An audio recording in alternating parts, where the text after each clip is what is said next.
Hey there, my name is Cameron. Welcome to Beyond the Parallax Effect. This is Lesson 11. In this lesson, a distortion effect known as the Liquify tool is used to create motion and a little depth in this photo. So let's dive in and get started.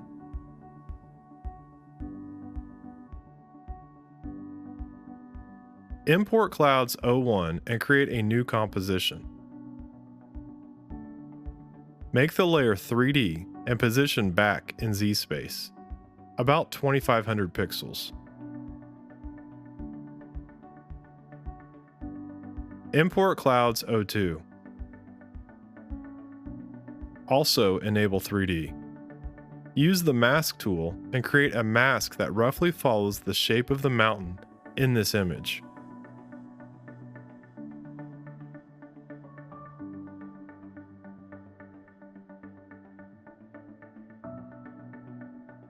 Input a high feather value. Fine-tune the position so that the image fits nicely into the scene of the background image layer. Create a new 50mm camera. Position it around 5700 on the Z-axis. At the end of the timeline, pull back the camera about 1000 pixels to create a camera truck back.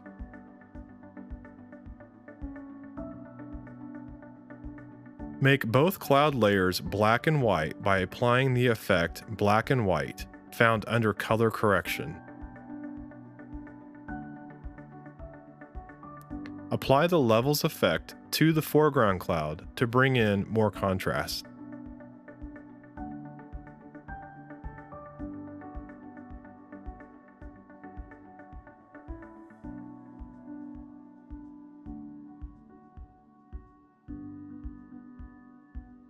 After applying levels, go to Effects, Keying, Extract. Bring the white point value down to about 167 and the white softness up to about 58. Then add the Roughen Edges effect found under Stylize and apply settings similar to what is seen here. This layering of effects will help blend the two cloud layers together.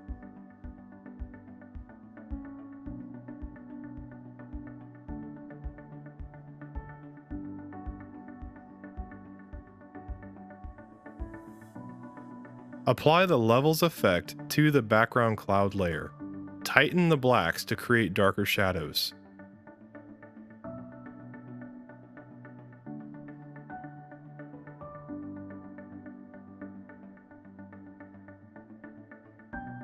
Fine-tune the foreground cloud mask as needed.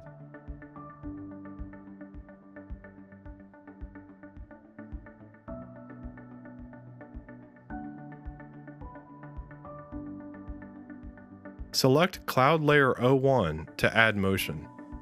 Go to Effect, Distort, Liquify.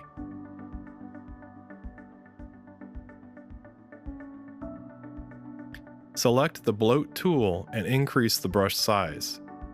Begin to paint parts of the background cloud layer. This is done by clicking and holding for a second or two, and then releasing. Parts of the cloud image that are painted will start to look like they are moving towards camera. Overdoing this effect can look fake, so be selective in what areas of the cloud are painted.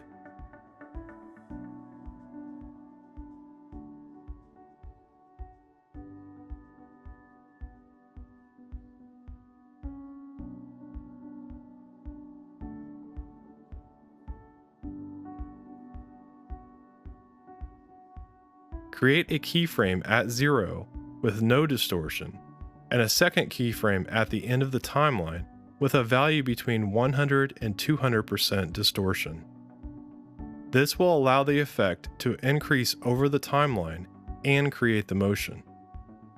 Besides the Bloat tool, the Twirl tool works well with this technique. Paint with this tool over parts of the cloud layer as well.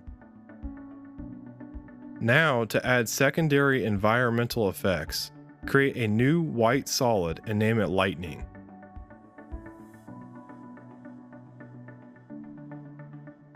Add a circular mask to the layer and feather very high, around 800.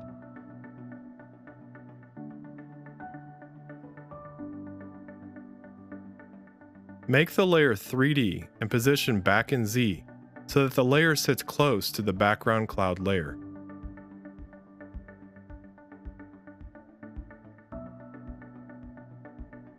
To this layer, apply the turbulent displace effect. Increase the amount and complexity.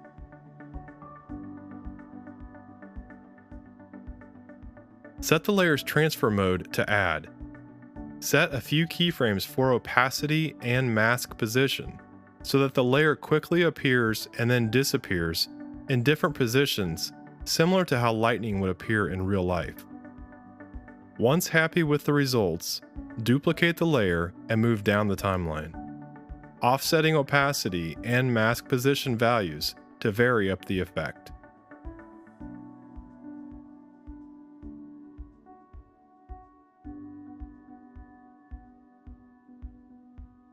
Create a second solid and name this layer Bolts. Apply the effect Generate Advanced Lightning. Change the lightning type to Anywhere and the glow color to white. Turn down the glow radius and glow opacity. Set keyframes for the origin and outer radius and animate. Position the Bolt 3D layer appropriately in the clouds and repeat. Adding bolts of lightning to the already illuminating solids placed throughout the timeline. Try to keep the bolt effect minimal, as it can quickly start to look fake.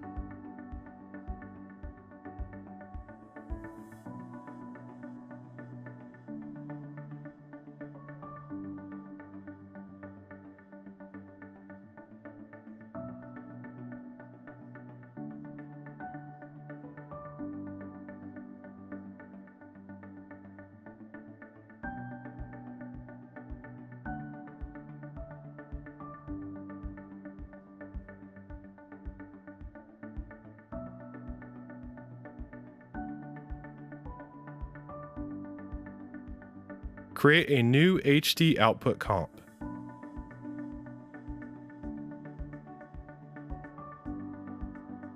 Scale down the composite comp.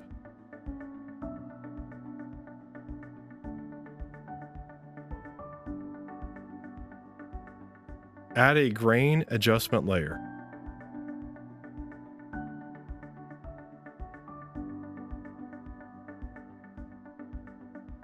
Also add a levels adjustment layer to give the blacks a blue tint.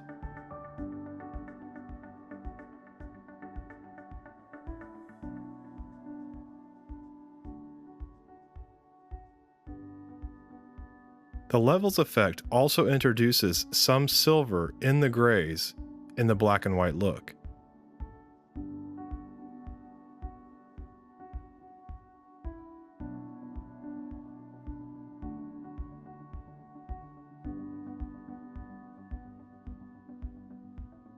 To round out the final look, a heavy vignette is placed over the comp.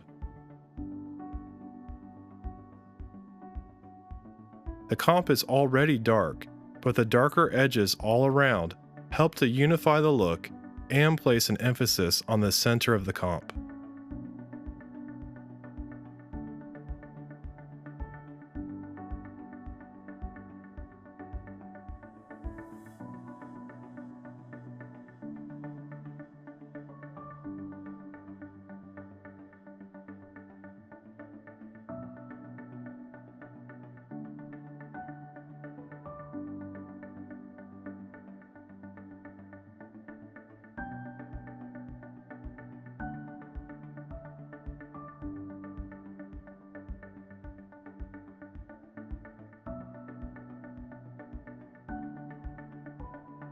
This wraps up Lesson 11 on the Liquify tool, a tool that if used sparingly can create some very interesting motion in stills.